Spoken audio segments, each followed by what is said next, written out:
Hello सभी हमारे दोस्तों का स्वागत है शर्मा एकेडमी 2.0 में। सभी बच्चे हमारे चैनल पे जुड़ जाएं। जो बच्चे नए नए हैं वो चैनल को लाइक और सब्सक्राइब करते चलें और अपने दोस्तों के पास शेयर करें। चलिए, जैसा कि आप देखते हैं 2-3 वीडियो हम पहले भी डाल चुके हैं। 10th क्लास का फर्स्ट चैप्टर बायो जयो पराक्रम, आप लोग को 2 वीडियो मिलेगा, आप लोग जाकर उस पर देख सकते हैं। और फिर आगे चलिए देखिए, 2 वीडियो में हम आप लोग को बताए हैं जय व पराक्रम किसे कहते हैं, वह क्वेश्चन का आंसर अगर आप लोग को समझ में आ गया है तो आप हमारे कमेंट बॉक्स में लिखकर और देंगे। और दूसरा, प्रकाश संश्लेषण क्या है या किसे कहते हैं, वह क्वेश्चन का जवाब आप लोग हमारे कमेंट बॉक्स में छोड़ देंगे। चलिए, ज़्यादा न देर करते हुए हम आप लोगों को अगला पॉइंट समझाने जा रहे हैं। जय पराक्रम का अगला पॉइंट है पाचन तंत्र। पाचन तंत्र में चलिए देखिए, इधर चित्र के द्वारा हम आपको समझाते हैं कि पाचन तंत्र में होता क्या है।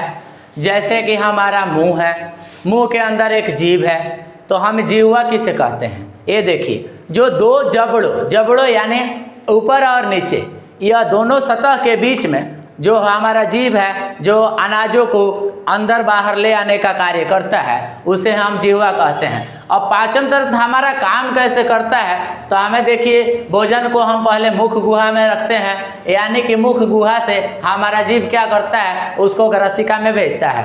और ग्रसिका में भेजने के बाद वह क्या करता है, आमाशय में आता है। आमाशय में आने के बाद वो क्या करता है, वहाँ पर एक पीत का निर्माण होता है, फिर पीत की नली में जाता है, फिर यकृत में जाता है, फिर अग्नाशय। यहाँ पर देखिए अग्नाशय, अग्नाशय का मतलब ये होता है कि आप लोग जैसे जान रहे हैं कि कोई भी अनाज को पकाने के लिए हम आग जलाते हैं, उसी तरह अग्नाशय जो क्या काम करता है कि जो भी खाद्य पदार्थ हमारे शरीर के अंदर जाता है उसको दोबारा से वह उबाल कर गर्म करता है और वो पचने में सहायता करता है। उसके बाद हमारा जो भोजन है, भोजन आ जाती है छोटी आंत में। छोटी आंत में आने के बाद वो भोजन हमारे शरीर में 3 से 4 घंटे वह भोजन रहता है। क्यों कि जब तक वह छोटी आंत में क्या होता है कि कुछ हमारे पास एंजाइम होते हैं शरीर के अंदर, जो उस जटिल पदार्थों को तोड़ने का प्रक्रिया करता है, यानी कि उसको द्रव्य में घुला देता है। और घुलने के बाद वह चला जाता है बड़ी आंत में, और बड़ी आंत से हमारा चला आता है गुदा द्वार में, यानी कि हम पैखाने या लेटरिन के रास्ते उसको बाहर कर देते हैं। उसी को कहते हैं उत्सर्जन, यानी कि उत्सर्जन के द्वारा किया गया हमारा शरीर में सारे कार्य, और उसके बाद उत्सर्जन के द्वारा वो हम त्याग देते हैं, यानी कि जो भी अवशोषित पदार्थ हमारे शरीर में बचा रहता है उसको हम मल मूत्र के द्वारा त्याग देते हैं।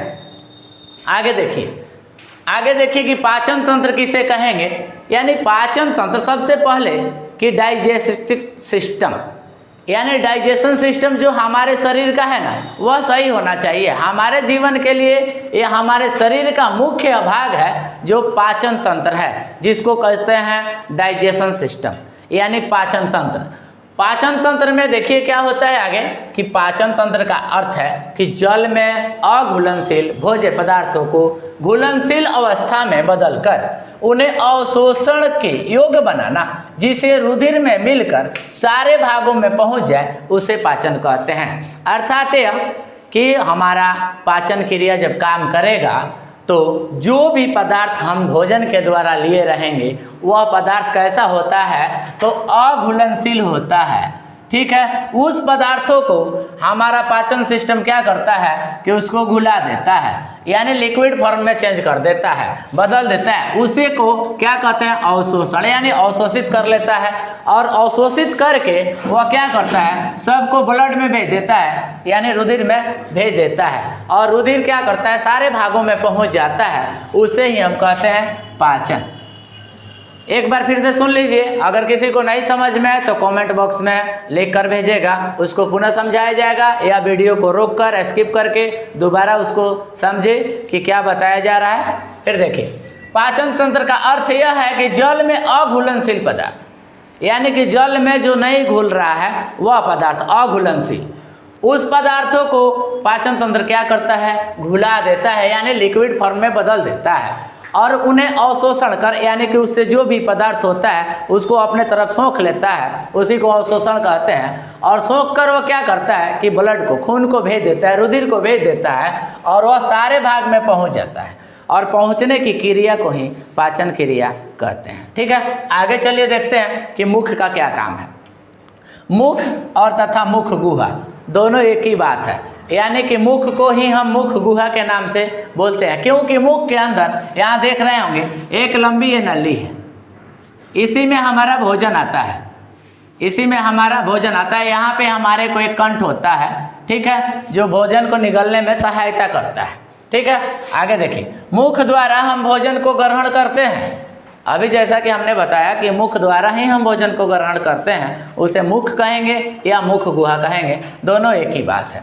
और मुख में एक लार नामक ग्रंथि पाया जाता है, जो क्या करता है, भोजन को निगलने वाले लार, भोजन को निगलने वाले लार को सहायता करता है।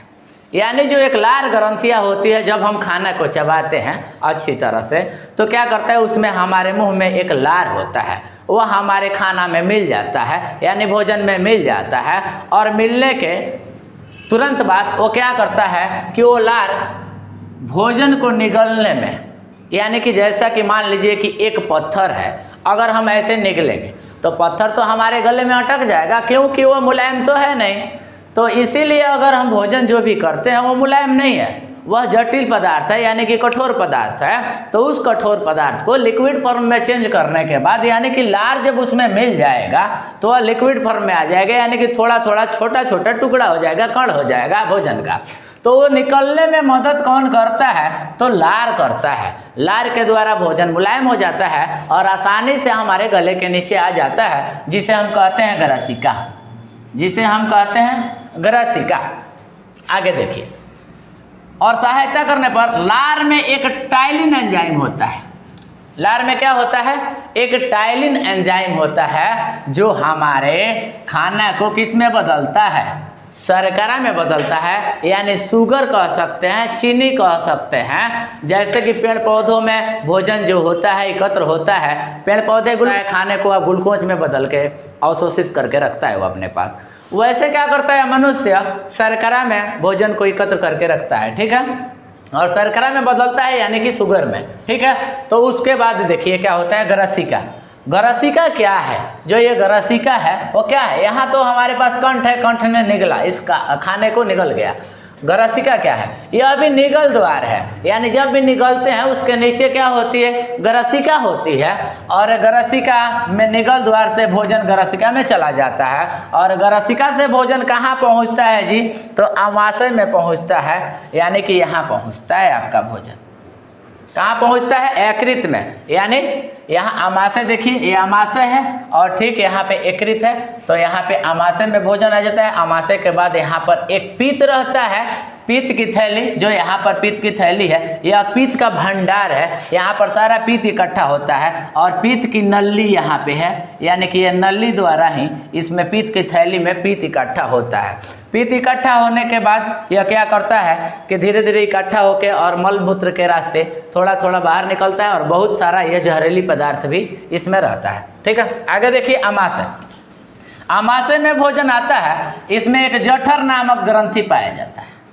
आमाशय में भोजन तो आता है, लेकिन इसमें कौन सी ग्रंथि होती है, अगर आपका प्रश्न आता है तो आप कह सकते हैं कि आमाशय में एक जठर नामक ग्रंथि रहती है। जो जठर नामक ग्रंथि से क्या निकलता है, तो इसका भी आंसर है रस निकलता है, और उस रस को क्या कहते हैं, तो जठर रस कहते हैं। ठीक है, इसमें HCl, हाइड्रोक्लोरिन, पेप्सिन, रेनिन पाया जाता है। यानी कि इसमें नोट के लिए देखिए, नोट्स इसका बनाया हुआ है कि HCl करता क्या है, भोजन को अम्लीय बना देता है। अम्ल का मतलब एसिड, एसिड का मतलब होता है तेजाब, यानी कि वह अम्लीय बना देता है भोजन को HCl, और जटिल पदार्थ जो होते हैं उसको लिक्विड फॉर्म में चेंज कर देता है। यानी कि तरल अवस्था में परिवर्तित कर देता है ताकि हमारे शरीर में भोजन पचने में आसानी हो जाए और आसानी से भोजन पच जाए और उस पचने से हमारा पाचन तंत्र अच्छा रहे और शरीर में जो ब्लड सर्कुलेशन है वह भी बना रहे और उसके बनने से हम लोग स्वस्थ रहेंगे, बीमार नहीं पड़ेंगे। आगे देखिए, जो पेप्सिन होता है वो क्या करता है, प्रोटीन को पेप्टाइन में बदलता है। कई बार ये प्रश्न आता है परीक्षा में कि पेप्सिन जो होता है वह प्रोटीन को किस में बदलता है, तो पेप्टाइन में। ऑब्जेक्टिव क्वेश्चन में ये बहुत बार आया हुआ है। और उसके बाद देखिए आमाशय, आमाशय में जब भोजन जाता है तो कितने घंटे रहता है, 3 से 4 घंटे रहता है और इस भोजन के स्वरूप को हम कायम कहते हैं। ठीक है, इस भोजन के स्वरूप को हम कायम कहते हैं। ठीक है, आगे अभी हम आप लोग को बता रहे हैं।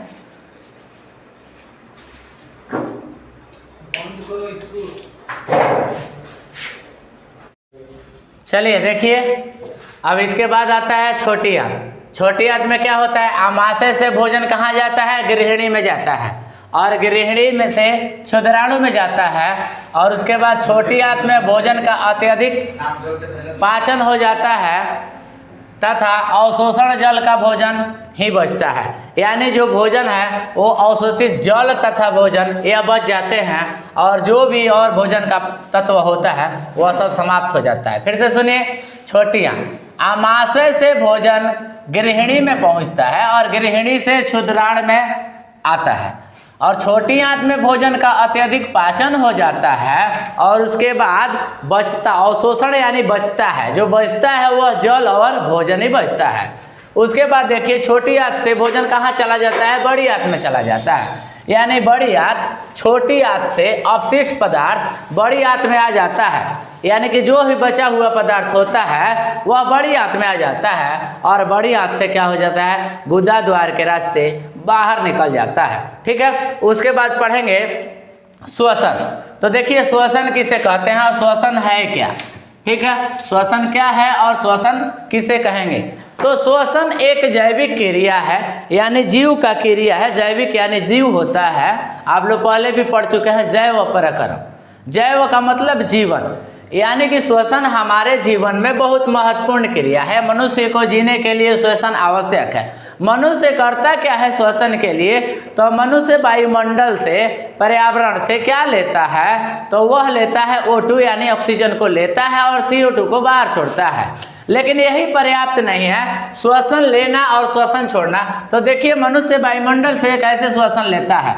मनुष्य सांस जब लेता है, मनुष्य जब सांस लेता है तो देखिए कैसे सांस लेता है और सांस जब छोड़ता है, सांस जब छोड़ता है तो क्या छोड़ता है, यह देखिए। मनुष्य जब सांस लेता है तो मनुष्य जब सांस लेता है तो वह 78% नाइट्रोजन लेता है। कितने परसेंट लेता है जी, 78% नाइट्रोजन लेता है और ऑक्सीजन जो है, ऑक्सीजन लेता है वह 21%।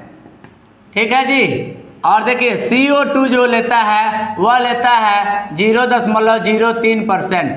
ये वायुमंडल में सभी गैसें होती है, होगा और भी अन्य गैसें हैं जैसे आर्गन, नियॉन